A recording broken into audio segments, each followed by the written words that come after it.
Avance Universitario. El talento y el conocimiento de los universitarios está en el aire. Somos arte, ciencia y desarrollo cultural. Avance Universitario. Una producción de la Coordinación de Comunicación Social de la Universidad Autónoma de Zacatecas.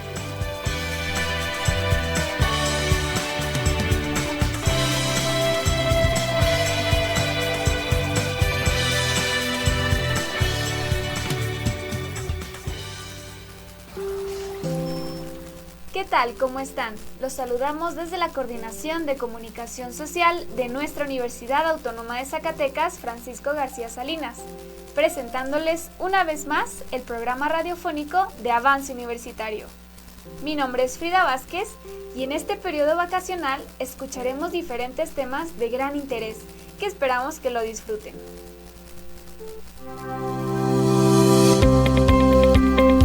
Buenas tardes amigos, sean ustedes bienvenidos a este su espacio en Opinión del Caso Invitados. Les saluda María Elena, muy buenas tardes. Nuestros espacios han sido de gran importancia y relevancia con temas académicos, dando voz a nuestros estudiantes, nuestros profesionales académicos y de igual manera un aspecto importante para nuestra máxima casa de estudios es el aspecto cultural. Conocer nuestras tradiciones y estando en temporada de vacaciones con nuestra programación especial es de gran importancia el dar voz a una gran tradición en nuestro estado de Zacatecas, de un municipio donde hoy tenemos un gran invitado, docente jubilado de nuestra máxima casa de estudios, donde nos dará a conocer esta historia de la Cofradía de la Morisma de Pánuco, y le doy la bienvenida al maestro Edilberto Solís Saldívar. Muy buenas tardes, maestro. Buenas tardes, María Elena. Es un gusto estar aquí con ustedes y agradecerle el espacio y saludar al público que nos escucha.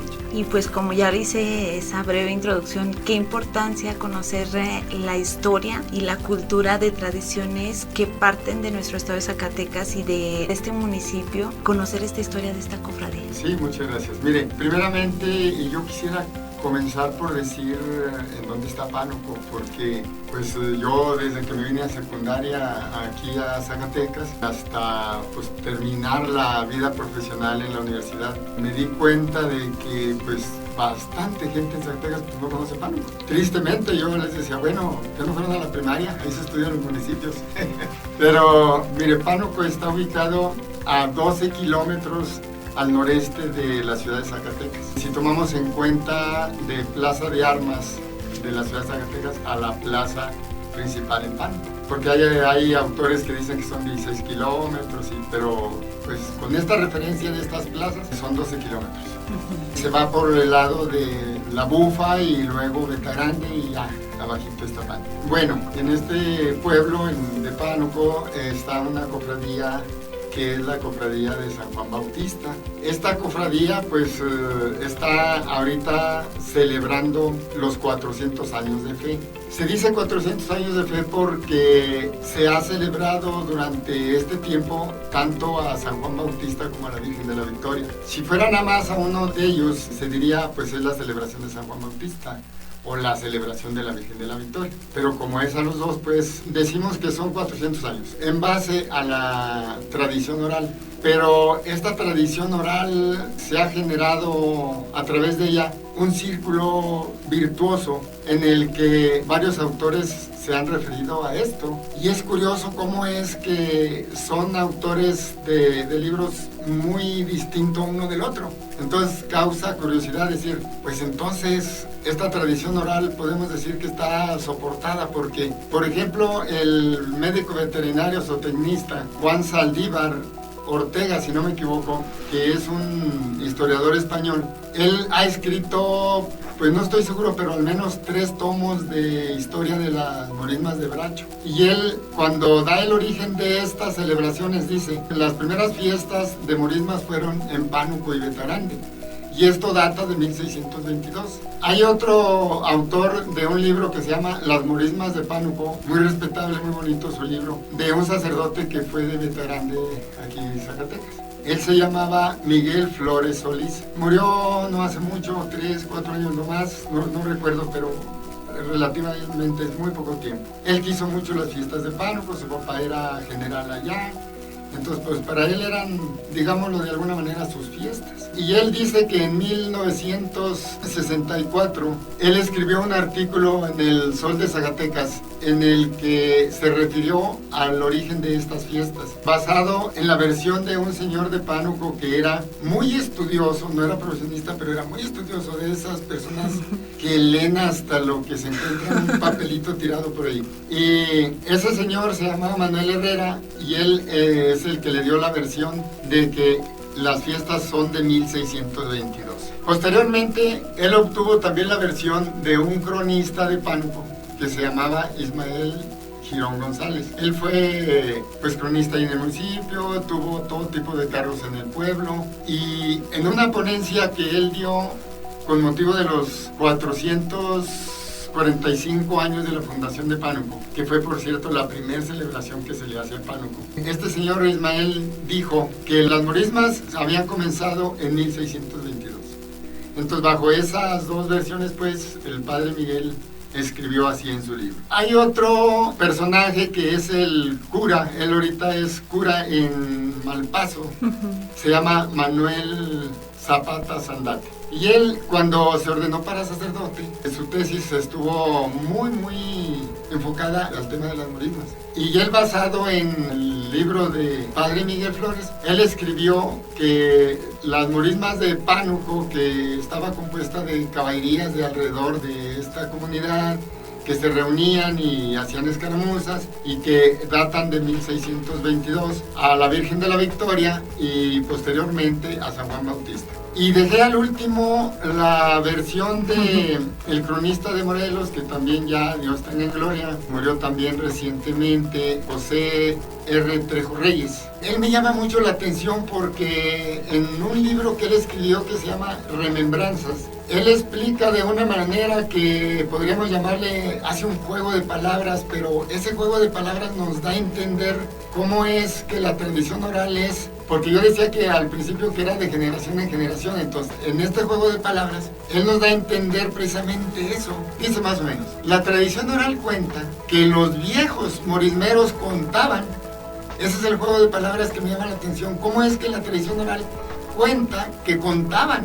Entonces quiere decir que la versión es muy antigua, y esta viene por el lado de Morelos, de que vino un sacerdote de Guadalajara enviado por el arzobispo de allá, porque hay que recordar que nosotros pertenecíamos a Guadalajara, como la Nueva Galicia. Aquí en Zacatecas no había obispado sino hasta 1864. Entonces, el arzobispo pues de allá manda a este sacerdote con el fin de que evangelizara a los nativos de esta región. Y el sacerdote, la forma en que quizás se le ocurre o ya traía esta consigna, eso sí no sé, de que lo hiciera por medio de moros y cristianos. Y en Morelos había caballerangos que se dedicaban a llevar el metal de las minas hacia las haciendas de beneficio. Entonces, pues habían mucho de a caballo. Y el sacerdote se dio cuenta de esta situación y los reúne y ellos los pone a hacer una escaramuza en forma de combate. Pero también organiza personas que dice, ustedes van a ser los moros. Y entonces les pide se vistan de camisa y pantalón de colores. Y luego reúne otro grupo de personas y le dice, ustedes van a ser los cristianos, pero van a ir de pantalón oscuro y camisa blanca. Entonces, pues nos damos cuenta cómo es, pues, que a partir de entonces, y dice el año 1622, dice el cronista Morelos. Entonces, ahí pues ya podríamos nosotros decir que son una versión oral también de que desde ese año, y por la vía de este cronista, pues que es de 1622. Bien, hasta aquí dejo a salvo, ojalá y me haya explicado cómo es que la versión oral de estas fiestas y que la cofradía lo ha hecho suyo, la cuestión de que son de 1622. Voy a pasar a otro plano porque no se puede nada más quedar uno en una versión oral. Adelante. Sino que en la investigación que he hecho en archivos y en la búsqueda de datos en libros que he considerado de importancia, de autores prestigiados, pues paso al plano de, le voy a llamar, de la investigación de archivos. En el Archivo Histórico del Estado de Zacatecas está este documento que yo a ustedes les regalo. Gracias. En donde un presidente municipal el año de 1856 llamado Gabriel Borrego. A él le pide el gobierno del estado que reporte los límites del municipio, y pues esta es una percepción personal de que él se desespera y dice, pues es que no hay ningún documento que nos acredite los límites del municipio, ni siquiera de los ejidos, que de hecho debería de haber, porque dice él, desde que llegan aquí a descubrir las minas don Juan de Tolosa y Cristóbal de Oñate, en el que encuentran a los indígenas gozando del mineral que tiene la mina llamada Los Tajos. Desde entonces se encomiendan a San Juan Bautista y le comienzan a hacer fiesta con tropa uniformada. Y le consiguen del rey de España aquí a Pánuco el título de la gran ciudad de San Juan Bautista. Entonces, pues como que no tenemos más documentos que acrediten esa versión, porque incluso el mismo presidente municipal dice, la versión de nuestros antepasados es esta. Entonces, bueno, voy a dar dos elementos que he manejado que pudieran darnos pauta a que esto pudiera haber sido cierto. En Pánuco nace un personaje precisamente hijo de don Cristóbal de Oñate, que se llamó Juan de Oñate. Algunos historiadores lo clasifican como el último conquistador español. Él es quien conquista Nuevo México. Y en 1598, que llegan a un lugar en donde desemboca el río Chama con el río Bravo, a él le gusta para establecer la capital y le llama San Juan de los Caballeros. Eso fue en el mes de abril. Para septiembre, cansados los soldados del trabajo que les había hecho hacer para constituir la ciudad, 45 de ellos desertan. Entre ellos un capitán que se apellidaba Aguilar, digamos que ese era el revoltoso. Entonces los manda a capturar y lo logran.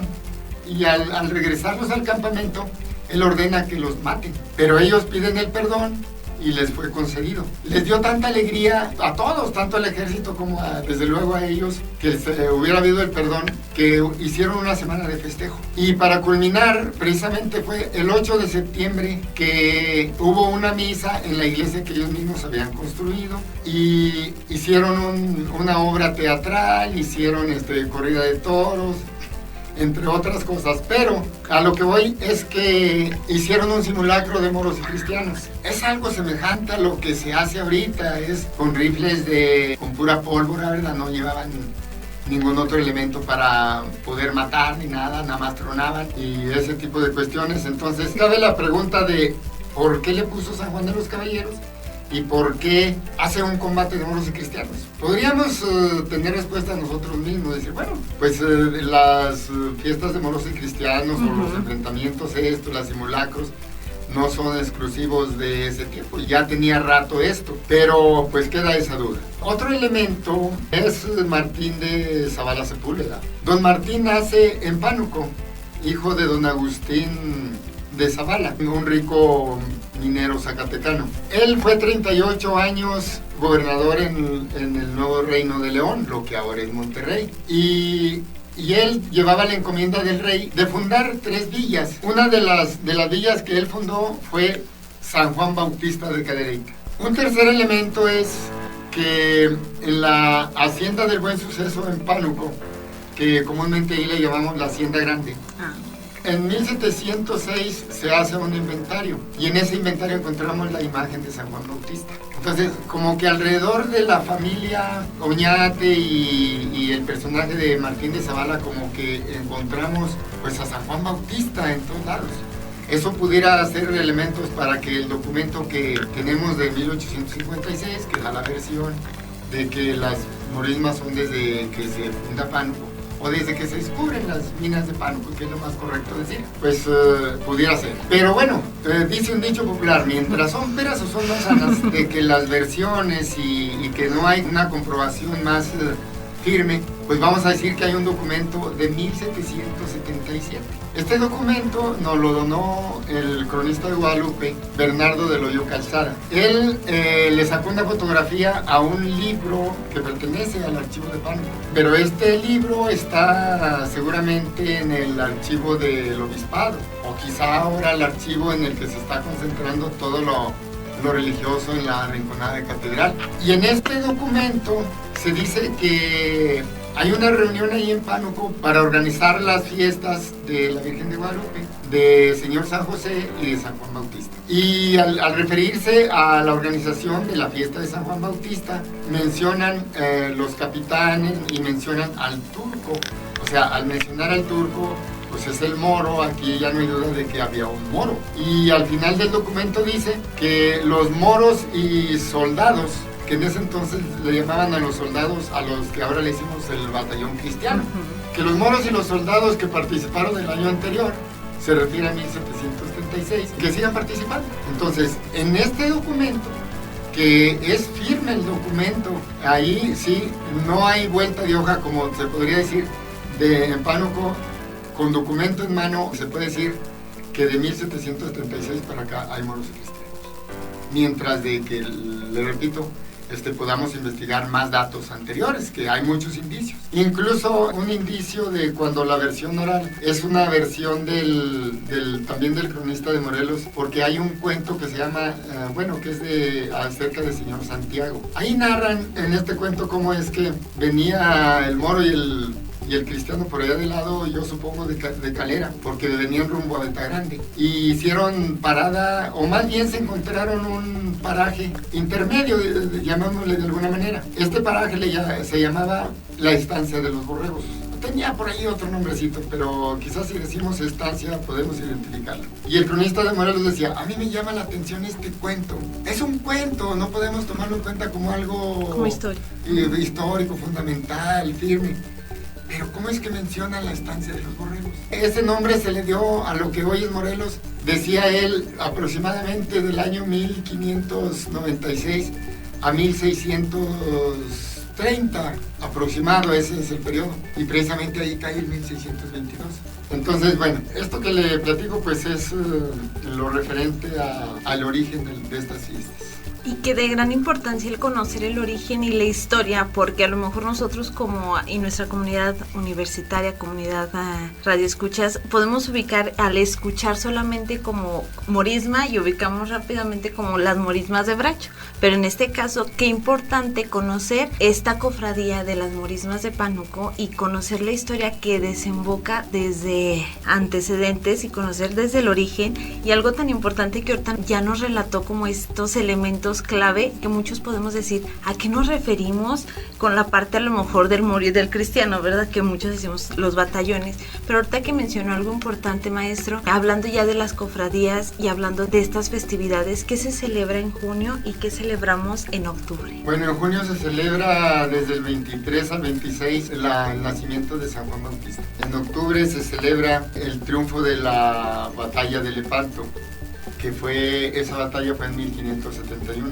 Se deja la fiesta para el primer domingo de octubre porque es una fiesta que se ha considerado de menos afluencia de gente, entonces para lograr que haya más personal. Esas son las dos celebraciones. Ahorita hablaba, maestro, de algo importante que menciona de los centros. ¿A qué nos referimos con los centros al hablar de las cofradías, al hablar de la cofradía en esta morisma? Mire, en Pánuco, hasta donde yo identifico, siempre ha sido la fiesta llevada a cabo no solo por las personas de Pánuco, sino por lo que yo decía, los centros. Los documentos que más he encontrado, pues digamos más antiguos, es 1840. Que incluso ahí se menciona Venta Grande, pero en 1844 para adelante, y en esos años pues estaba como centros de la cofradía Morelos, estaba Pozo de Gamboa, San Antonio del Ciprés, Tacualeche y Sopi, entre quizás otros. Amigos, vamos a un pequeño corte, en un momento regresamos.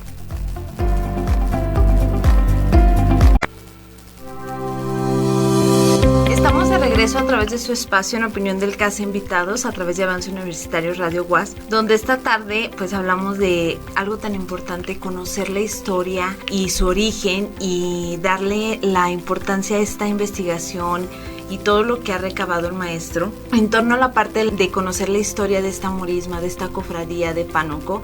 Y pues hablábamos de esta parte de a qué nos referíamos con los centros. ¿Cuántos centros a lo mejor aproximadamente podemos ubicar, maestro? Actualmente son 13 centros, contando también Pánuco, o sea que son 12 centros foráneos. Tenemos, a ver si lo recuerdo a todos, a ver si se me escapa alguno. Morelos, Calera, Muleros, Chaparrosa, El Bordo, Santa Rita, La Era, Sauceda de la Borda, Vicente Guerrero, está Pánuco, el Zacatón de Ramos, San Luis Potosí, pues creo que sí me escaparon como pero más o menos pues estos son los centros y pues cada uno tiene toda su estructura, tienen sus bandas. Hay centros que tienen nada más corrida, como el caso de Morelos, de Santa Rita, pero hay centros como Sauceda que tienen 3 bandas, tienen una danza, tienen 2 caballerías y un cuerpo de artillería. Ahorita mencionó algo importante, maestro, y que es también el conocer estos elementos. ¿A qué nos referimos con esta corrida? La corrida, nosotros allí en Pánuco el lenguaje común es, la corrida es la caballería. Okay. Y son diferentes corridas, diferentes caballerías.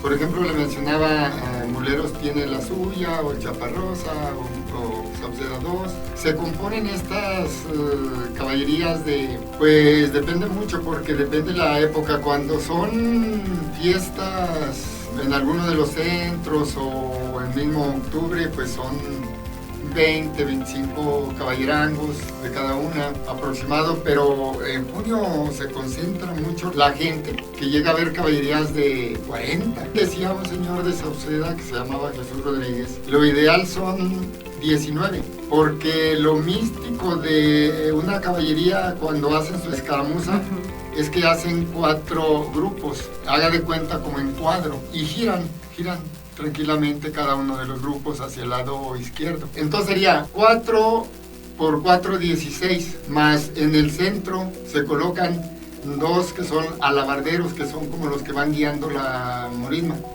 y el capitán, son 19. Y decía don Jesús, o pueden ser 31 máximo, que serían 7 por cada grupo, y los 3 del centro, 31. Porque le dice la gente, no, ya es muy pesada cuando son más elementos de estos. Que a lo mejor muchos de nuestros radioescuchas ya conocimos estos 2 elementos también, la importancia del moro, del cristiano, y algo importante que a lo mejor muchos nos podemos cuestionar y preguntar, ¿por qué se enfrentan los moros contra los cristianos, maestro? A ver, mire, muy buena pregunta, porque en este tipo de celebraciones es precisamente 2 batallones y es las guerras entre ellos. Hay algunos elementos, vamos con los elementos religiosos. A lo mejor es lo más fundamental. Mire, en la historia de nuestra humanidad ha habido 3, o hay 3 religiones que se consideran las mayores. La judía, la islámica y la cristiana. Las que más han tenido una historia de lucha son la islámica y la cristiana. Tienen diferencias muy marcadas, como por ejemplo, sabemos que todos provenimos de Adán y Eva. Y luego está el personaje Abraham, que es pues, un profeta de los mayores en nuestra vida cristiana. Y nuestro padre Abraham tuvo, vamos a hablar de 2 hijos de él, Isaac e Ismael. Los cristianos nos decimos descendencia de Isaac, que es un hijo legítimo. Y los islámicos se dicen descendientes de Ismael, que era un hijo ilegítimo. Y desde ese momento ya hay una diferencia entre ambas descendencias. Y también se dice en la Biblia que nuestro padre Abraham decidió sacrificar a Isaac, eso conforme a las Sagradas Escrituras, pero el Corán dice que fue a Ismael al que Abraham trató de ofrecer en ofrenda a Dios. Entonces eso ha traído un pleito tremendo entre ambas. Hay otras diferencias, como San Juan Bautista, según las Sagradas Escrituras, él anunció la venida de Jesucristo, pero según los islámicos no es cierto que anunció a Jesucristo, sino a Mahoma. Entonces ese tipo de diferencias es lo que ha hecho que se enfrenten. Ahora, los islámicos invaden parte de Europa, entre ellos España, y ahí convivieron mucho tuvieron una vida cotidiana los cristianos y los islámicos, los árabes, podemos decir, otomanos. Se le pueden dar muchos nombres dependiendo qué enfoque le estemos dando. Y en esa convivencia siempre era defender los cristianos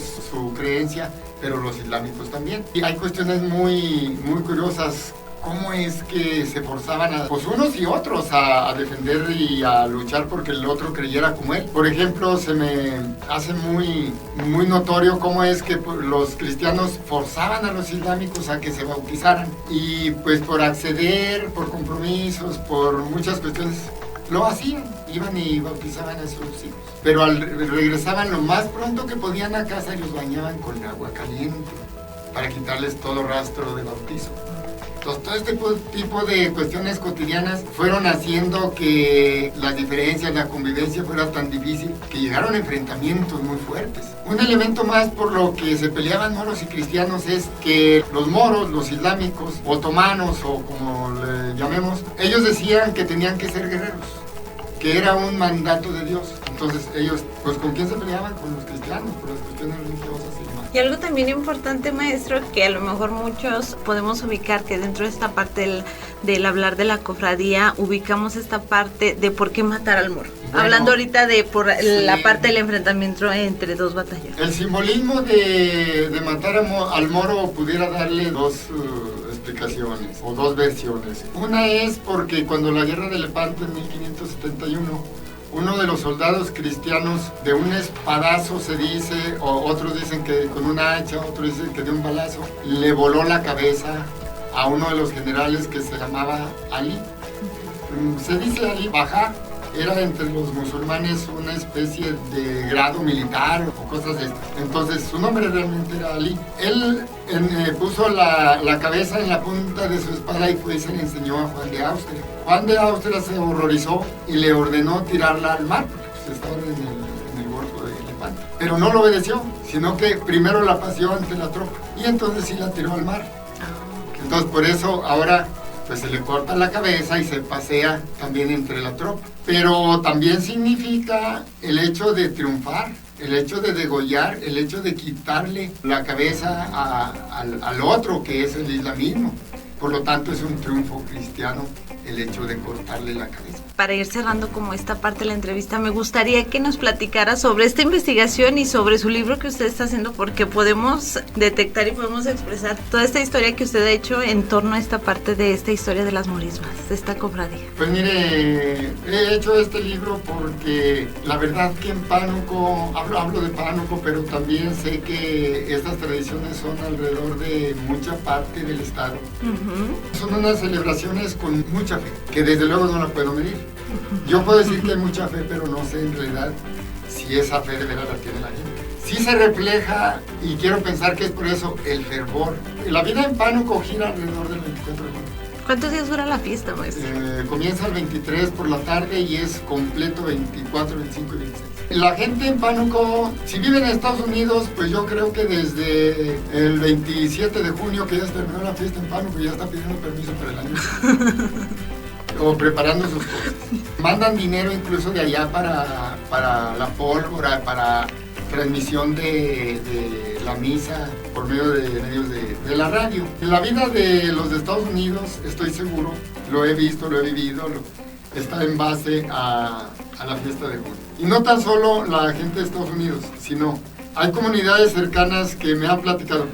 Pues mire, me vine de Sauceda, por decir algo, ahorita cuando la fiesta de Pánuco, pues para estar aquí, y ya espero también la mía. Y aprovechamos ver la familia. Pero ¿cómo es que se vienen desde cuando la fiesta de Pánuco? Si la de ellos es el último domingo de agosto, de julio. Y así como él son muchos, pero hablé de las personas que viven en Estados Unidos, pero es igual y también de la misma forma los que vivimos aquí en Pánuco. La gente pinta su casa porque va a ser la fiesta. Compra su ropa para estrenarla para la fiesta.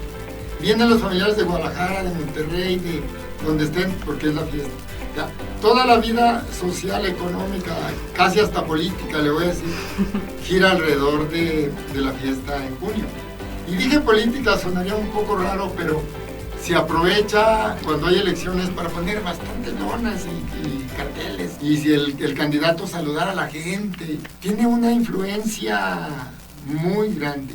Los preparativos que se hacen ya, como estos días en los que estamos, que ya se aproxima a junio, hay que venir al tianguis a surtir de verdura y de fruta hay que matar el marrano y es una cosa muy fuerte.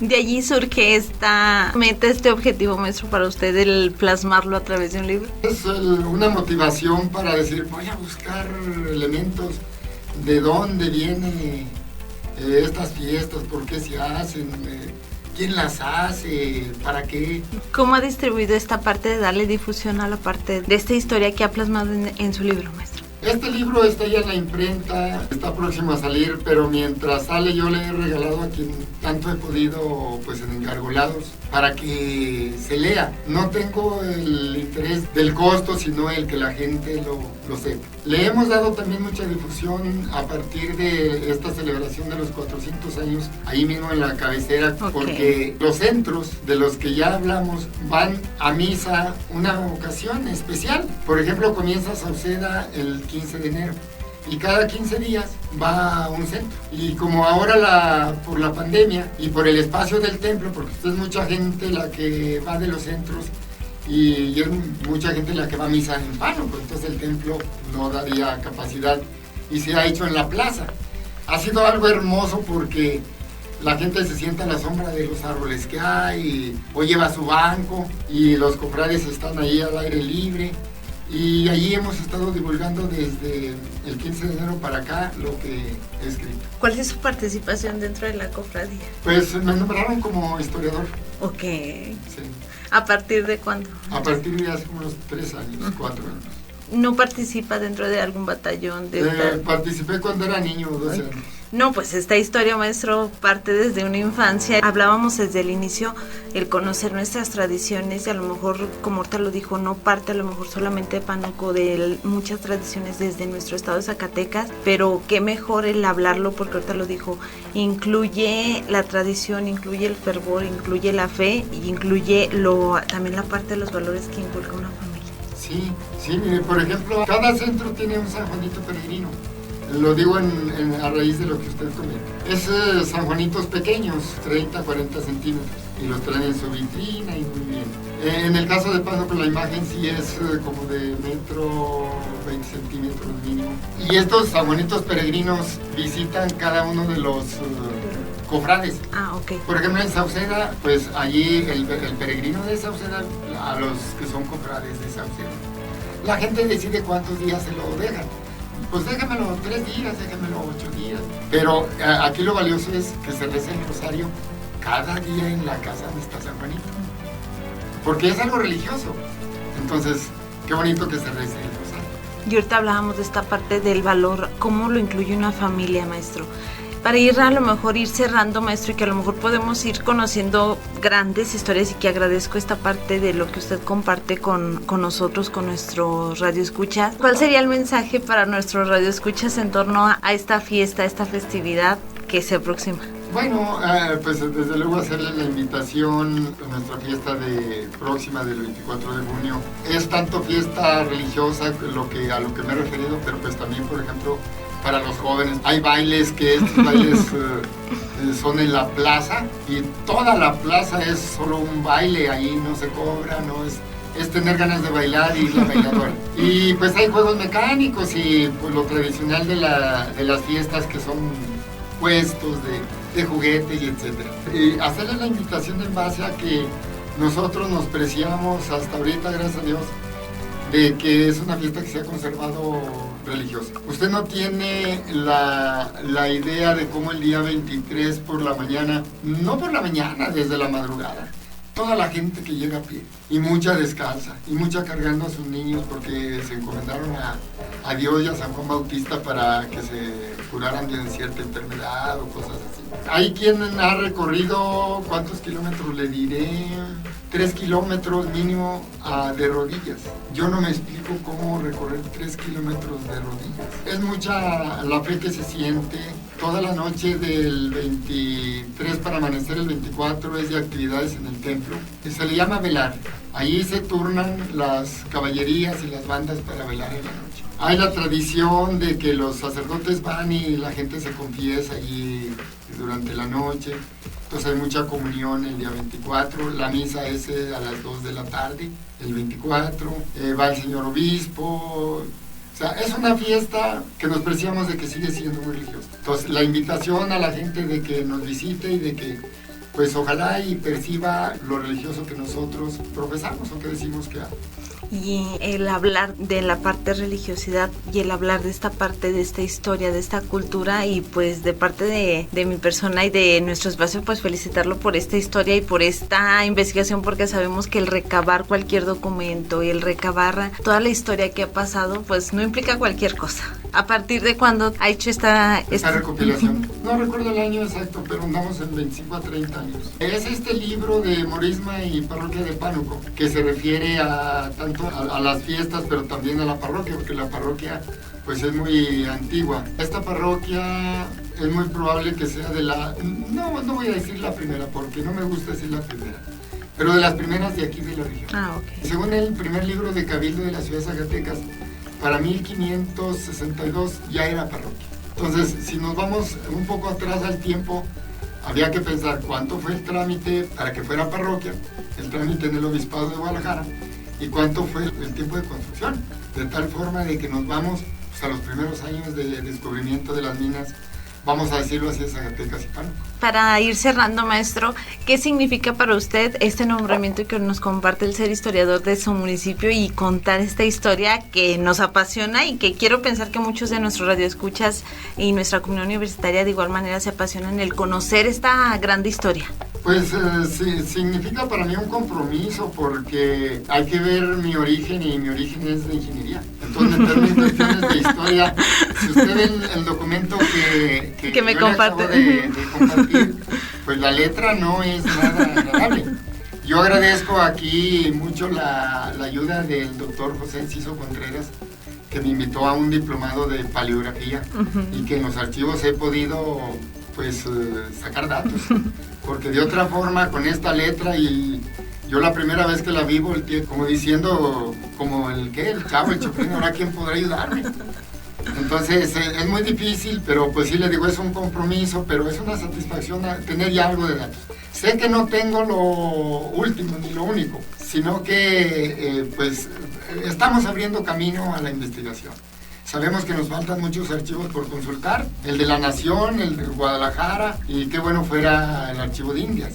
O sea, habría que ir más allá, y sé que alguien va a ir más allá. Yo nada más estoy comenzando. No, pues muchas gracias, maestro, por compartir esta historia y compartir a través de estos programas especiales, pues algo, parte de la historia que ha sido de estas morismas, de esta cofradía de Pánuco. Muchas gracias, maestro. No, al contrario, muchas gracias por el espacio, es un placer. Y la invitación nuevamente, maestro, próximamente para que nos comparta, pues de igual manera, pues también este comienzo que usted nos comparte, decir qué es lo que sigue después.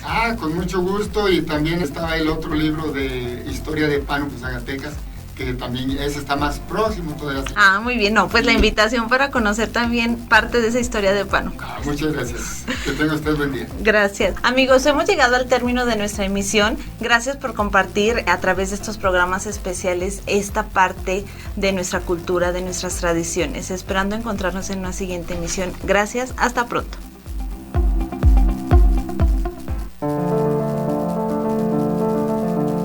El ABC de los poetas contemporáneos, con Sigifredo Esquivel Marín.